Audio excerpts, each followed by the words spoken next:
Good evening, folks, and welcome to the virtual comedy studio. It is Tuesday night, which means it's time for Farris and Friends. So everyone on this show is obviously best friends with each other. All right, please give it up for your host for tonight's program, Kathe Farris. Thanks, Eli. Thanks. I really feel like we should practice these before we. Every week I say it. I'm like, I feel like we should run these by me, but we don't. So Well, that's was there anything wrong with what I said? it's. I don't know what happened to my. Oh, it's like I pulled a diva move there. Sorry.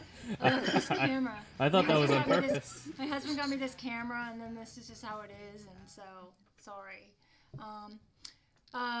We'll just let it go now because I had a really funny retort, and now it's gone because of the camera thing. So just think, this happened. This started really well. So there we go. Yeah, I Thank you can. all for tuning in. Yes, Eli? I can just assume I did a good job. Okay. Cool. We're recording this, Eli. We're going to watch it back. Wait, we're live? We're live. Oh. No. Hi. You guys, thanks for being here. If you're thinking we're going to do another what is going on? What's going on? I feel this is the thing.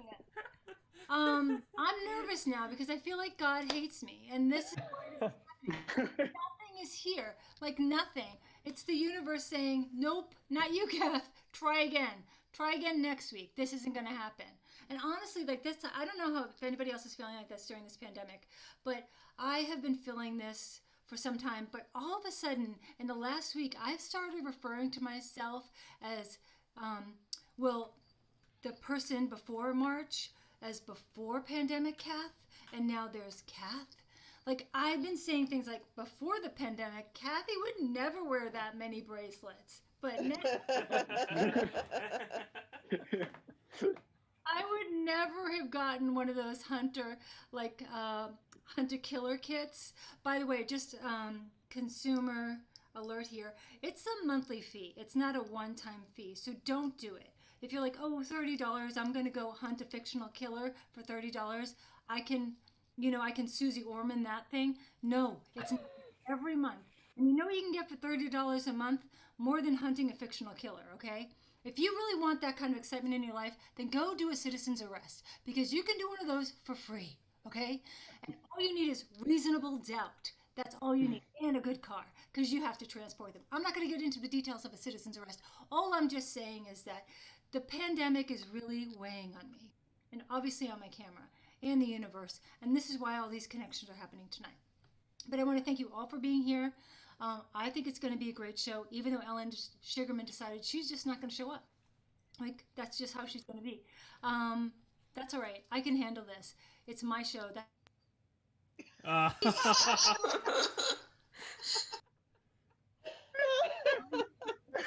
really can't tell if you're doing this on purpose. Thank you for the support. You know what? That was going to be my set for festivals. Now it's gone. Let's just get this started because obviously my camera is saying something to me and I'm going to take that hint. I'm taking it. So I don't know if I'm going to be here next week because I'm feeling like the universe is saying, quit comedy now, Kath. Before pandemic, Kath was fine, but not now. It's not happening.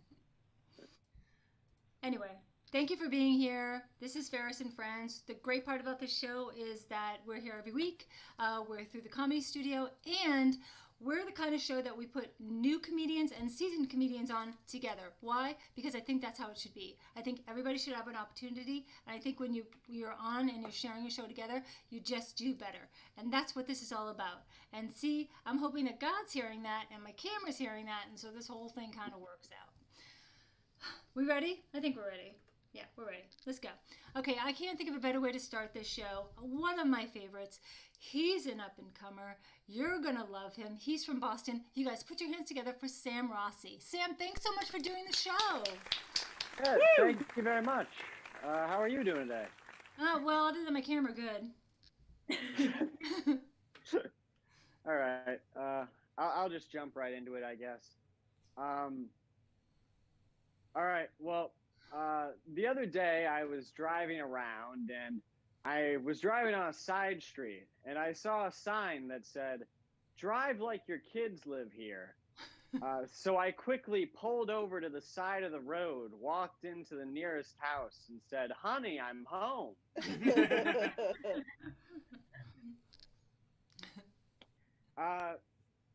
Have you guys ever done that thing where you're on a date with a girl? Please tell me what that's like.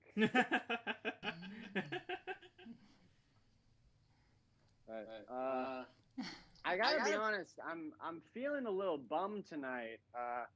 Usually the show is called Farris and Friends, but Kathe actually called me before this started and said that she wants tonight's episode to be called Farris and Friends and Sam.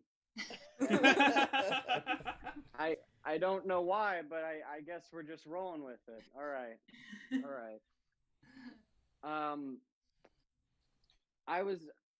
Recently I've found myself being very jealous of mice, and I couldn't figure out why.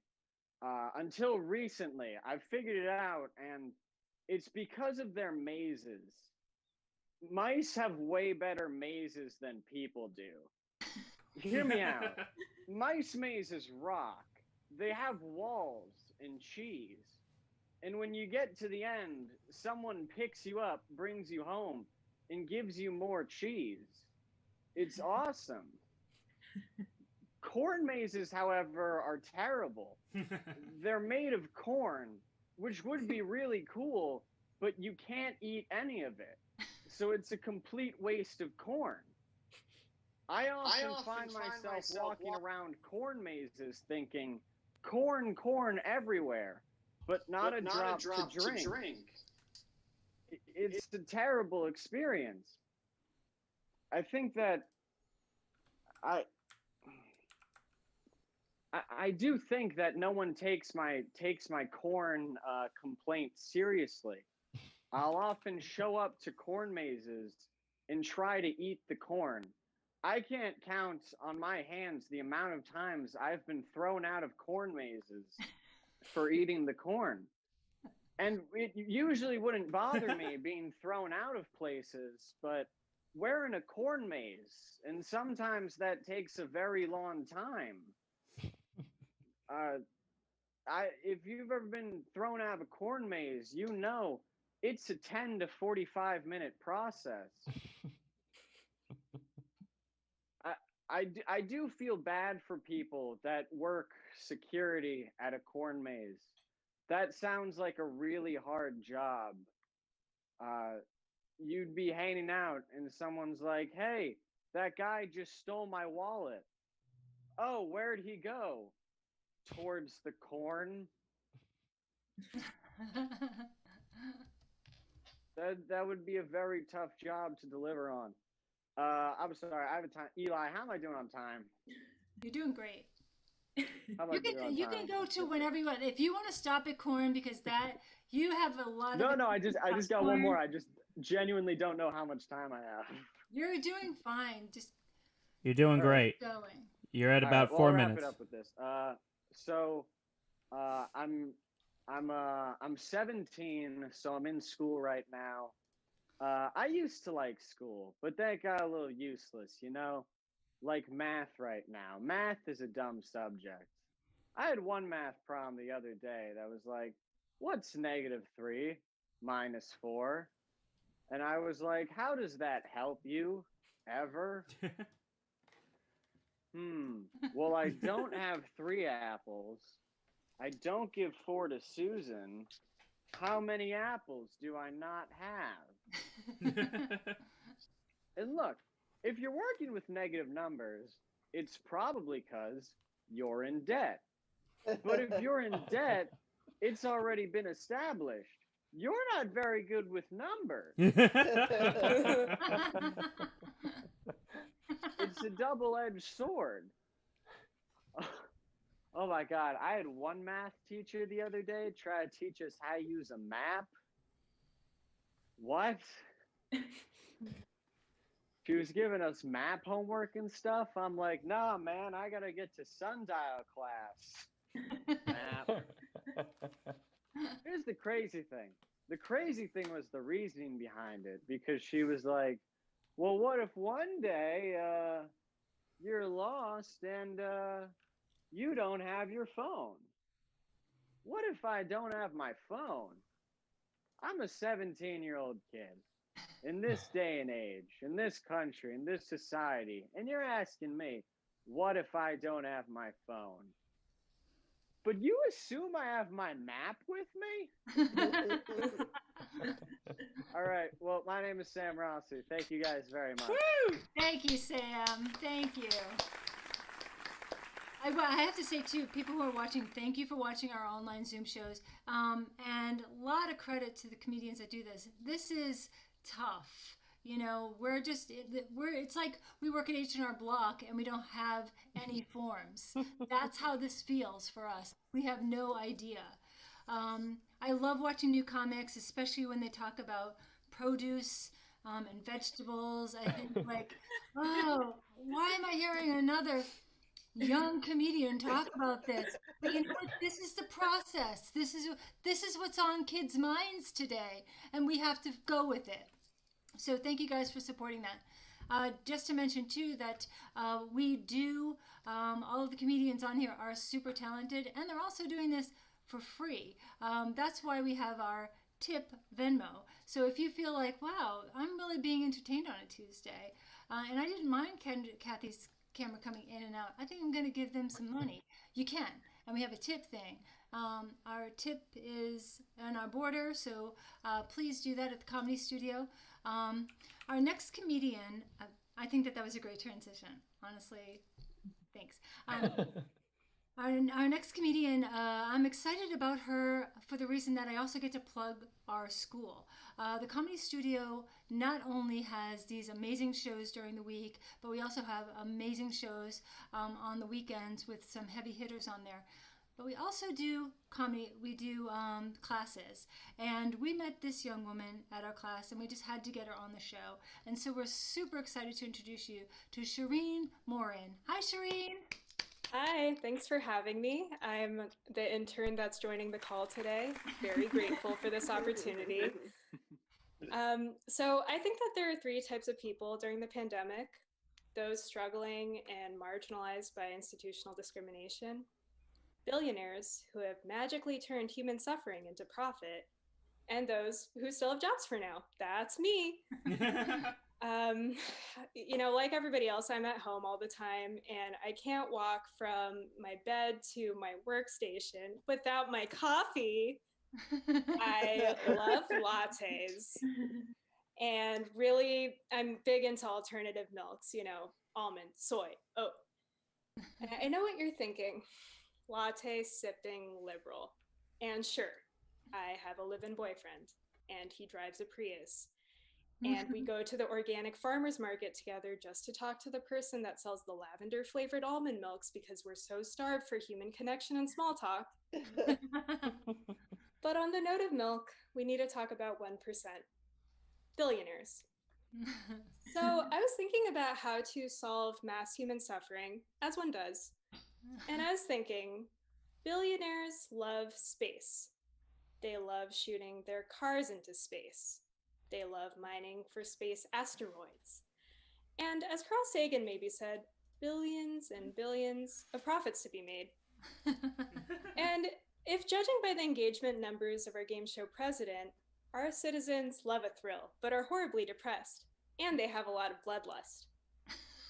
So we just have so much to fix, you know, fix climate change, fix class relations, fix the depression, fix our depressions, and we want so much. More fun, more entertainment, more game shows, more lotteries, more you're fired.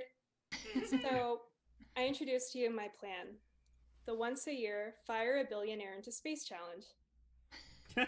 So how does one become a space challenger? Well, it prominently involves a live stream of a wind tunnel machine. Now, if you're not familiar with a wind tunnel machine, they're often used in cheap presentations, like American school assemblies, where one poor kid gets picked to go into a booth filled with money, and they try to get as many dollar bills as they can while their classmates cheer. It's a humiliating experience. But what if instead of dollar bills, it's the names of billionaires. Plenty of Bills and Williams and Willies to go around. And since there are 2,800 billionaires, that's plenty of names to fill the money machine. So, it's December 31st, daytime. We randomly choose one former disgruntled employee of a top 500 company. Maybe they didn't get retirement or healthcare, or they lost their job and home, or they were fired for unionizing. Peggy. Peggy now gets to fire her boss or a boss into space. 1 minute in the wind tunnel machine, grab a name, Peggy. 3, Peggy's grabbing in the air. 2, Peggy grabs a name. 1, we all cheer so much. No matter the name, we all win. 1 billionaire gets a golden ticket into space. So, what are the rules? 1, you must be a billionaire. 2, all billionaires are eligible for the challenge. 3, billionaires are strapped into a small spaceship where they're not allowed company or robots or communications technology or advanced weapons or any of the things that they're used to, like cappuccinos or exotic animal meats or slavery. Sorry, I meant to say workers in endless servitude. And the lottery is mandatory. I know what you must be thinking to yourself. How do I get out of this challenge? Well, you could just not be a billionaire. You could give away your money. All the funds would be distributed under the discretion of an oversight committee, blah, blah, blah. And I know what you're thinking. Isn't firing a billionaire into space littering? I've thought about the problem of space trash, and my solution is that they'd be fired into the sun. That way, it'd be nice and clean. So it's 11:59 p.m. We just hear the little fireworks, then the bigger ones, and then the big finale. And a billionaire, and let's face it, it's probably a man. They're probably named something like Peter or Mark or Jeff. A billionaire in a small spaceship with a little smiley face, going into the atmosphere like a little star in the sky, a drop in the Milky Way, moving to kiss the sun. Shireen, that was awesome. Shireen, everybody. Woo! Your first Zoom show, how did it feel? It felt like work. It felt like it was fun. I'm just kidding. It was fun. It was fun. Not the response I thought I was going to get. But you know what? This show isn't going the way I thought it was going to go anyway. So it's fine. You're still hilarious, and we're still going to be friends. That's Shireen. So that's the thing. Like, if you watched her and you're like, wow, maybe I could take a class. I might not be that funny yet, but I could be. You could be. So check out thecomedystudio.com and check out our classes and private coaching. So that's my spiel for that. Oh, also, I just want to tell you guys, I think my camera's going to be good now because I went back to before pandemic Kathe and I took off all those bracelets. I feel like there was some kind of interference happening. So I think it's just the universe saying, stop accessorizing, bitch. It's just like our next comedian came the same route that Shireen did, and he probably will have the same reaction. So he's very talented. You're going to love him. Please put your hands together for Keegan Doherty. Hi, Keegan. Woo! Hi. Woo! Thank you. Oh my gosh, I can see myself. That's terrible. Yeah, I did the comedy class, and honestly, I think it was revenge. I was signed up for it by my fiance, and I had signed her up for a storytelling class because she's really bad at telling stories, and now I'm here. Anyway, it's great. I had a great time in the class, and it's cheaper than therapy, which brings me to my topic for this evening. Recently, my mom accused me and my partner of 10 years of being in a throuple with our friend Melissa. Maybe you're not super familiar with the menu of polyamorous arrangements available to us today. That's okay. I'll explain. A throuple is a portmanteau of the words three and couple. And in this specific context, it means that my mom thought that I had enough time, testosterone, and creativity to have sex with not one, but two women. I know you're thinking, Keegan, stop being narrow-minded. This is 2020. Maybe your mom thought you're like the cool asexual third in this throuple. No, you're wrong. My mom thought I was living on Love Island and women. Two quick things you need to know before I tell you the full story about how my mom thought I was in a throuple. Thing number one about my mom is that she loves me way too much.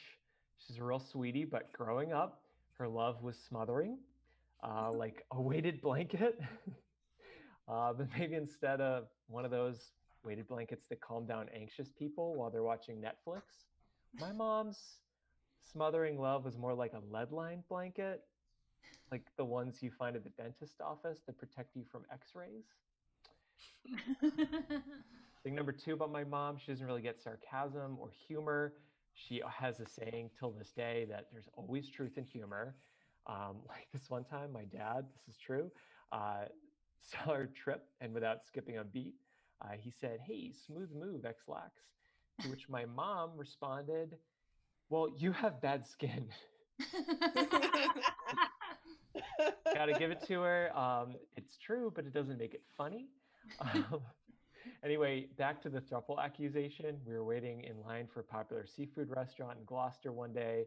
I looked up, and at one point, my mom, she like turned her body away from me, and she was cornering my fiance Molly against the building. And Molly had this look on her face, like maybe the way you'd look if your future mother-in-law was accusing you of a paranoid sexual conspiracy theory she made up about you. And I just saw all color drain from her face. And Molly pulls me aside after dinner, and she's like, "Keegan, you're not going to believe what your mom said to me." She said, "Molly, 2 years ago, you told me that you and my son were in a throuple with your friend Melissa, and it's been eating away at me ever since." My mom doesn't talk like that always, but she was clearly in a panic. You're probably like, what the heck? 2 years? Did they bottle up all their suspicions for this long? And what did Molly say to make her think that she was in a throuple? First of all, we are Irish. If you didn't catch my name, first name's Keegan. This is actually pretty cool. It means little shamrock. And my last name is Doherty, which means multi-generational alcoholism and shameful secrecy in Gaelic. So that explained the 2 years. But we have to go back to my mom's old saying of there's always truth in humor to explain the rest. 2 years earlier, my fiance Molly had joked that we were in a throuple. Joked. We were hanging out a lot. My mom assumed that this was like one of those jokes about bad skin. One of those jokes where people are telling the truth. So we were stunned, but apparently my mom couldn't sleep for 2 years worrying about this joke. She had drafted and redrafted Dear Abby letters that she had never sent, and God, I wish that she did. Can you imagine if they were published? The reply would have been like, "Dear conservatively concerned, it's 2020. We're in a pandemic. Let loose. Where's your unicorn?" She was apparently asking, my mom was asking family for advice, and I could just imagine her going to my Aunt Irene, really serious, with this accusation. My Aunt Irene being like, "Keegan, a full-time threesome? Our little shamrock? Go him." But the part that bothers me most was that somehow during this panic, my mom had done extensive research online and came to the decision that there is a wrong way to raise a family. Yes, somehow my Elizabeth Warren supporting mother stumbled onto family values websites. You could just imagine all black backgrounds, bright yellow Times New Roman text, explaining the dangers of 2 moms and 1 dad for her future grandchildren. Honestly, the more I talked about it, the more I wanted to be in a throuple to this day. Like maybe my mom just believed in me and I lacked the self-confidence to make this happen. They say it takes a village, and the three of us would have been halfway there. And we would have been great, you know, the three of us. Melissa loves all the same British baking TV shows we do. She's very neat. She has a great job, makes more money than both of us. And you can imagine three full-time parents pouring our income into one child's upbringing. This kid would have 6 grandparents. And if we got divorced like my mom once, our kids would have not 1, not 2, but 3 Christmases. So I think we should all consider. It's my bit. Great job, Keegan. Thank you. Oh, I will say, I really liked your impression of your mom because I didn't know your mom was Kathleen Turner. And now, excellent. I was like dead on. Oh, if this gets out, I will be more than smothered. So please don't tell my mom. First of all, you're doing this, and Molly's probably sitting right there, and she's probably like, "Do you have other material you can be doing now, Keegan? Move off, Melissa." Snuggling with Literally. Melissa right now. No. Great job, great job. Thank you, Keegan. Thank you. Thanks for having me. You're welcome. You're welcome. I think this is going great. And the good thing now is that Ellen is here, so I'm just going to call the police and take my report back of the missing person who usually just shows up when she wants to show up. Hi, Kathe. Hi, everybody. So happy to be here. Was I really loud just now? Yeah. Oh, yeah. Ellen, yeah. Yeah. I'm so sorry I was late. I'm not going to go into my excuses. Okay. We're just going to keep going, Ellen. Oh. But honestly, like, the thing is, I think you need to check your computer because every time you come into the show, it's like you're coming down from space. You're like, hi! Maybe I am. I fixed it. So anyway, but the show's going great, and you're just going to love everybody on here. So let's just keep going. Can I just ask a question real quick? Did you cut your hair? Yeah, I got my hair cut, Ellen. Oh my God, it looks fantastic. Thank you. Like really good. You know what it is that I committed to the bangs. You know what? And I'm happy I'm a bang girl. Like I love bangs. And maybe it's because I can't have bangs myself, but I got to tell you, I love a girl with bangs. Look at Angela over there with bangs too, you know? I mean, yeah. Which I think is a great transition into our next comedian who has killer bangs. Oh, excellent bangs. If I know if you're going for Gary Peterson, then oh my God, he's got the best bangs in the business. No, actually, we're going to talk about my chin hair before Gary, but let's go into bangs, okay? Wait, am I a bang girl? You are a bang girl, like no one's business. This is how this show goes. It goes out of control. You guys, were we not in control beforehand? We were in control. And then I took the bracelets off, so now the camera works and the universe likes me again. Let's just keep going. I'm excited about this woman. She's hilarious. We were on a show together. I messaged her after. I'm like, you have to do my show. You are so funny. And I love your bangs. And let's be friends. And that's basically how things go for me. She's from LA. She's hilarious. You guys are going to love her. Elkie Toms. Hi, Elkie. Hey. Excellent bangs. Excellent. Glowing.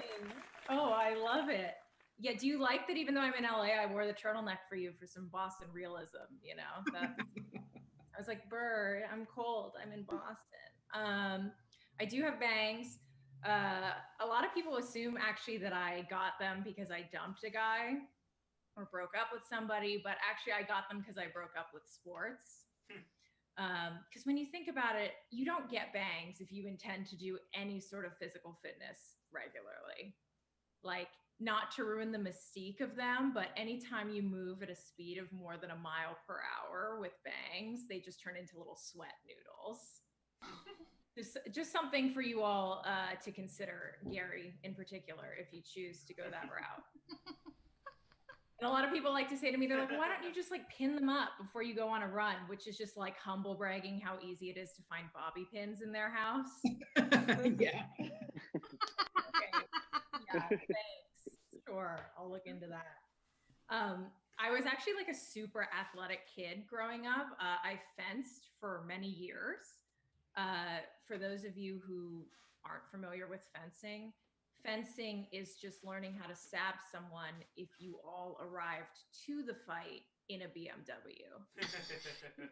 So if you're ever like about to be mugged, by someone who owns a house in the Hamptons, I'm your girl.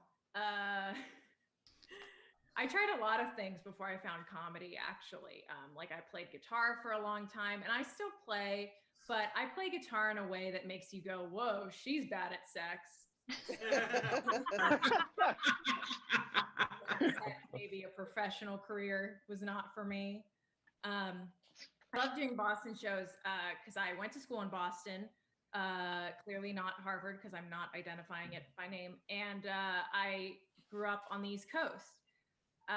So yeah, love doing Boston shows. I'm Catholic, which growing up on the East Coast is like, it's not a fun fact. It's not even a fact. It's like a whatever.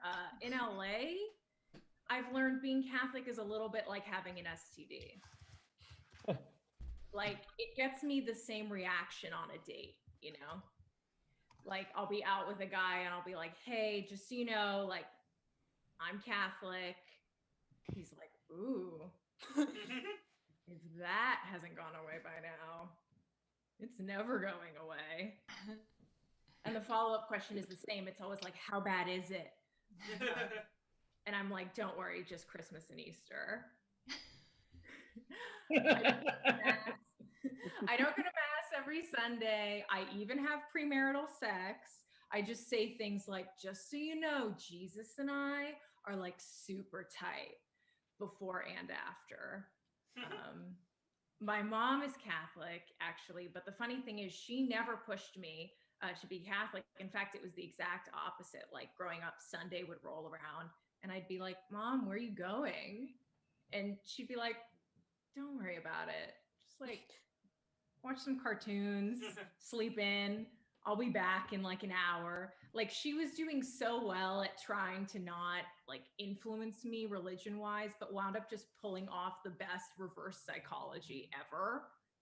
Because all I heard was, you're not ready to run with the big girls. I was like, I'm going to show this bitch. I'm going to go get baptized behind her back. That's what that'll get her.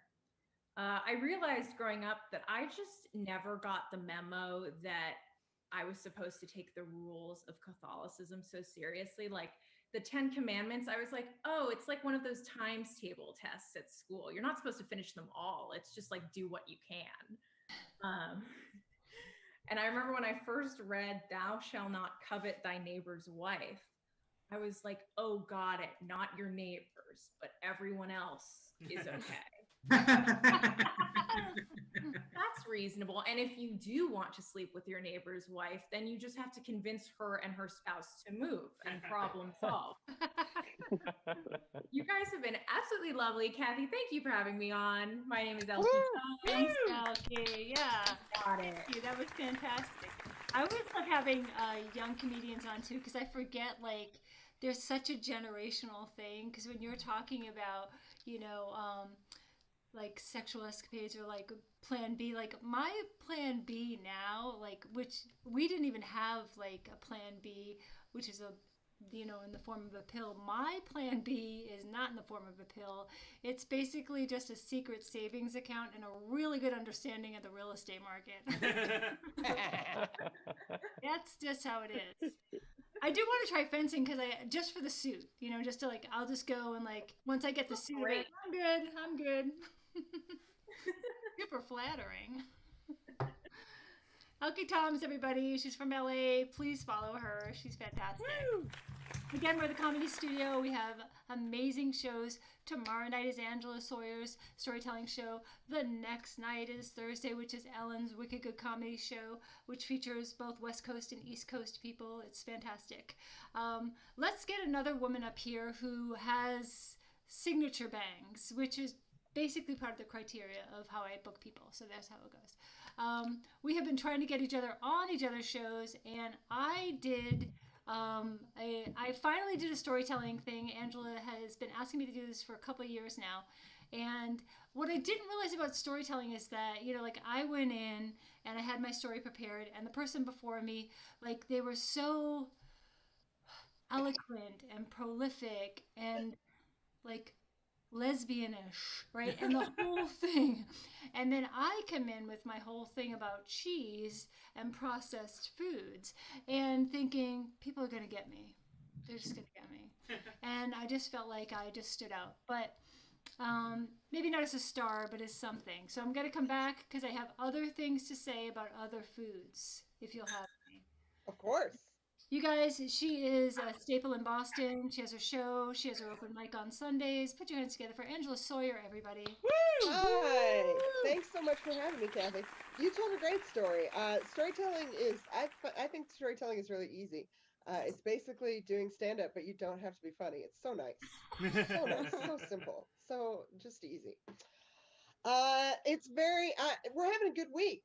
They had a bunch of news this week about vaccines, like they might show up eventually. Maybe it's not the end of America. Maybe it's been such a roller coaster the whole time. I've been like, is it the apocalypse or will fall layers save me? I haven't been able to figure it out. It's been tough for us all. At the beginning of the pandemic back in February, right as things got started, I lost my health insurance, which was very scary. So I told all my medical problems to an HR person named Katie for a couple months, and she does not like me now.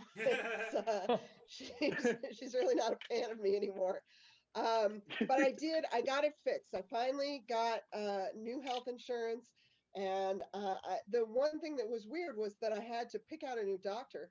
And I'm older, I'm 50 years old. So the way old people pick out doctors is they just go to a building and whoever they give you, that's who you get.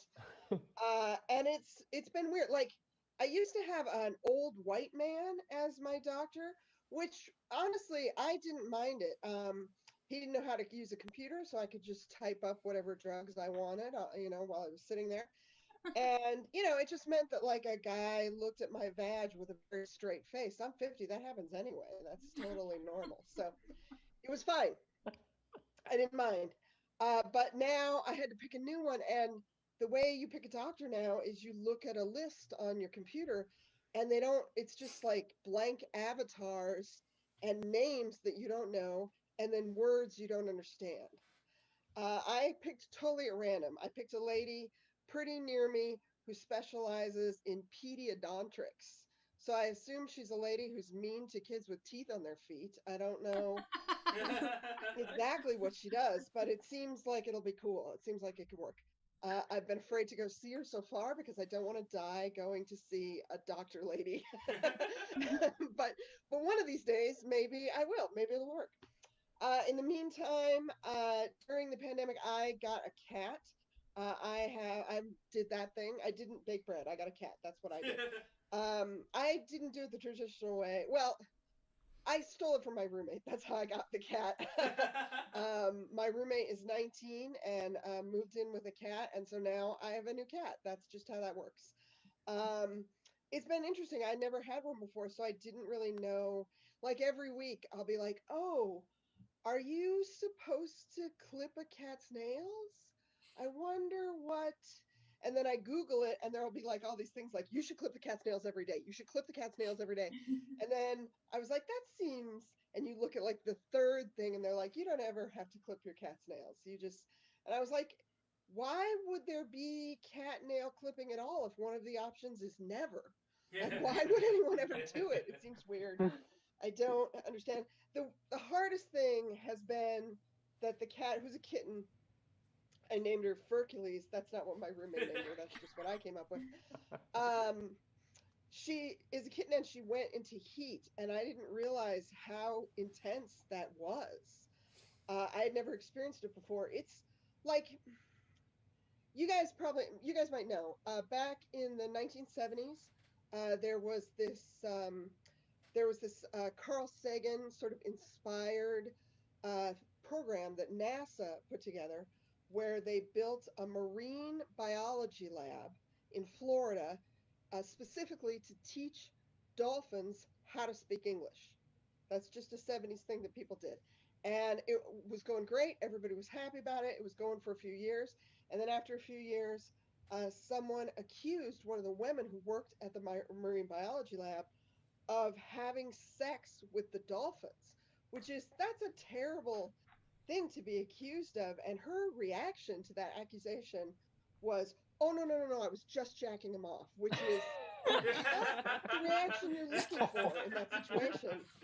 And I was always like, oh, what a terrible lady. What an awful person. And then I got a cat in heat, and I realized all of my interactions with this animal are jacking it off. If I feed the cat, I'm jacking it off. If I look at the cat, I'm jacking it off. Static electricity makes my cat come buckets. It's terrifying.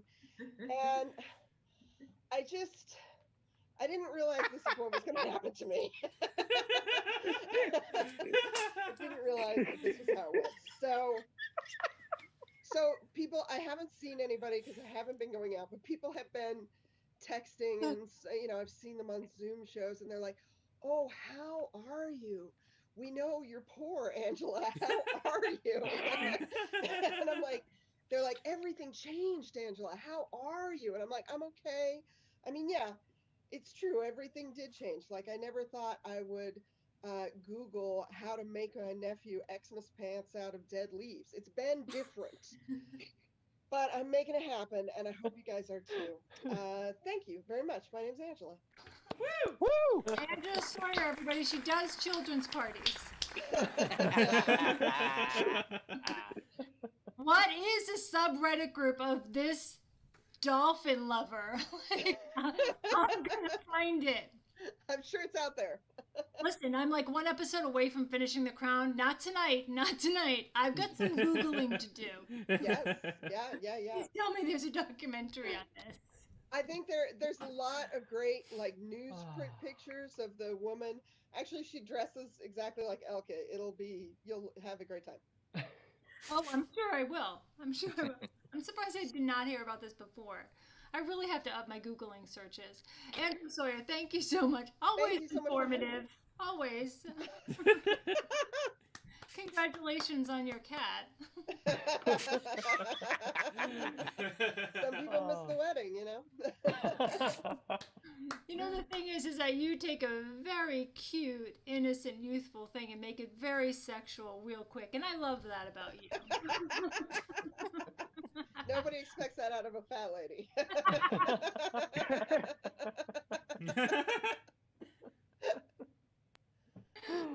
This is actually going real well. Camera thing. I feel like the universe now is like, just keep going. Figure it out. You figure it out. Okay, well, I can't think of a better way to close this show. In fact, I think I begged you like 3 days ago, like, please do the show. I give him a hard time. I call him a diva because he is, but he's also a friend. He's a mentor. He was Best of Boston in 2017. You guys, this is Gary Peterson. Hey, Gary. Oh, thank you. And I want to look at all your smiling faces. A couple notes before my time starts. I love that. I love that Kathe says this is actually going well. It is like we all were like, all right, let's do this. Let's instead of maybe becoming well-rounded people who don't need to beg strangers for laughter, why don't we? Nope, let's do it online. Let's have a board meeting for our dreams. And it's going well. It's going fine. Cat masturbation, bangs, fine. I'm so happy to be here and happy to see people alive and far away from me in these uncertain times. I've certainly in these uncertain times, I'm very certain that if I ever hear the phrase in these uncertain times, I will burn your business to the ground because I don't need to know how Spencer's Gifts is coping with COVID-19. I have no, inclination to wonder, hey, how is that mall kiosk that I bought a gift card at 8 years ago doing? I don't care about your business or anything, and I hope they all burn. Some men just want to watch the world burn. I do love this year, and I'm trying to find a silver lining, and this is it. It is the ability to say to anybody, yeah, I can't do anything right now, and cancel a week's worth of plans or just a month's worth of work. And before you're judging me, fuck you. You should do it. If you haven't, take advantage of the situation. I have a shitty day job, and I just am like, my throat's a little itchy this morning. I don't know. I mean, maybe I could chance it, but yeah, that's good. I should come in. But remember, you didn't give me health insurance for the last 4 years, so I guess I'm just gonna stay home for a month. I also like the definition of essential business. That's one of my favorite things. Oh, you are you? Are you essential? Motorcycle sales, that's essential. Real? Okay, sure. I was selling motorcycles, and you look at me and you're like, this guy doesn't know anything about motorcycles, and you're right. I didn't. My sales technique, people were like, I need something with ABS brakes. It's got to be fuel injected. I got to get better gas mileage, about 60 per gallon, and I'm not going to have any sort of rice rocket Japanese type thing. What do you got for me? I don't know. Why don't you sit on this one? Sit on this one, and hey, you look really good on it. You think so? You really think so? Yeah, it's $8,000. Do you want it? Okay. That's how I sold so many motorcycles, and that's all I knew. That's all I knew was, hey, just sit on it. I took a Fonzie approach to sales. All right. Two things. Communication is key in any relationship. Hopefully she texts me back. I met this girl. She's a catch. I catfished her. And I've been talking to this very lovely lady, and she text messaged me some. She's very, very sort of spiritual, and I don't know how to respond. She texted me something that I just was like a curveball. You ever get one of those from somebody? She said, I want to be your angel. And I was like, ooh, I hope you die as well. Send. All right. Not getting anything back. We're doing good on time. I got about an hour left.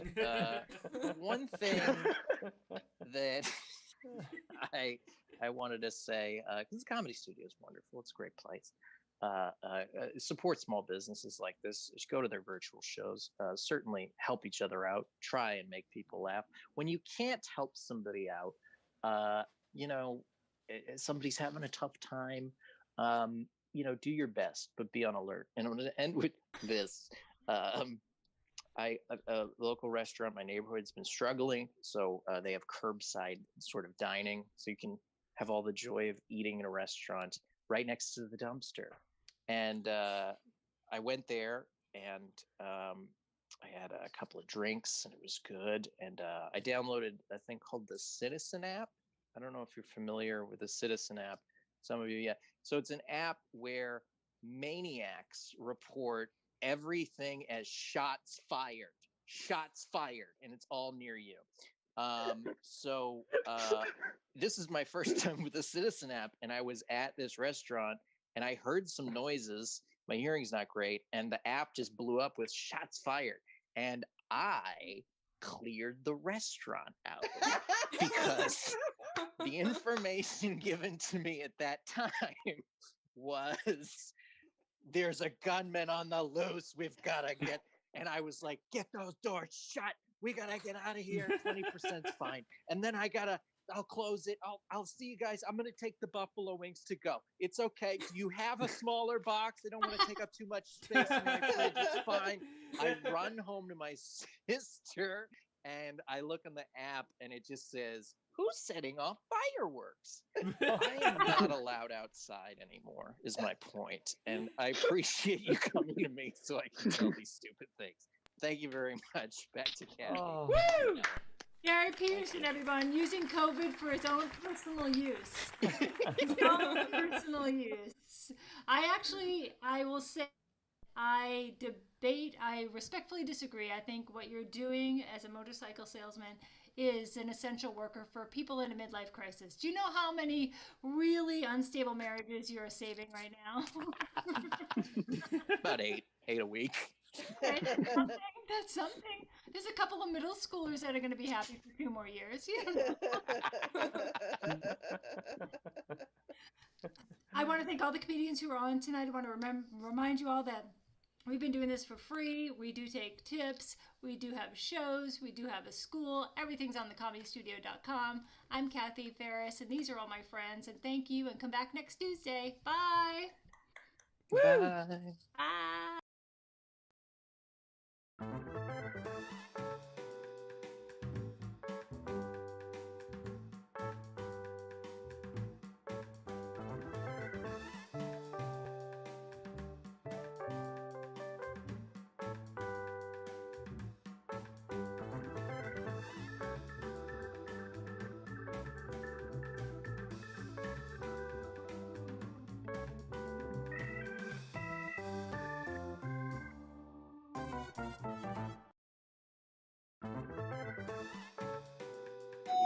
Ooh, pizza's here.